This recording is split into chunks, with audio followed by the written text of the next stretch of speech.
না তপ্ত তপসো, তপস্যা করে যিনি তাপ পাননি ততক্ষণ সুখ পায় না। জীবনের সুখ কিভাবে আসে? তপস্যার যিনি তাপ পেয়েছেন। তপ তপ জিনিসটাই তাপ থেকে আসে, যে একটা জিনিস করতে গিয়ে যখন তাপ সৃষ্টি হয়, তপস্যা করে যার তাপ সৃষ্টি হয়েছে সেই সুখ পায়। কয়েকবার আমরা ক্লাসে বলেছি, মা সন্তানকে যখন বড় করেন সেটা একটা তপস্যা। আপনারা যখন বই পড়েন এটি একটি সাধনা।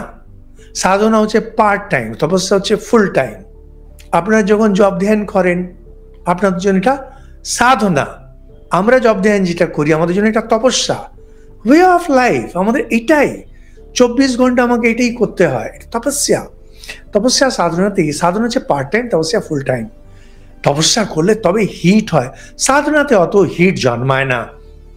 যিনি সাহিত্য সাধনা করেন, সাধক, সাহিত্য সাধক, যিনি তপস্বী, আলাদা জিনিস, জাতি আলাদা। এটা যে কোনো জিনিসে, যে কোনো জিনিসে, যে কোনো ফিল্ডে।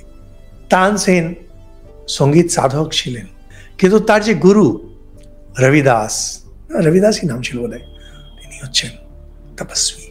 গান করতেন না কারোর সামনে, জীবনটা দিয়ে দিয়েছেন সেখানে। তপস্যা যখন করবেন শরীরে তাপ, ওই তাপ যদি না এসে থাকে আপনি সুখ পাবেন না।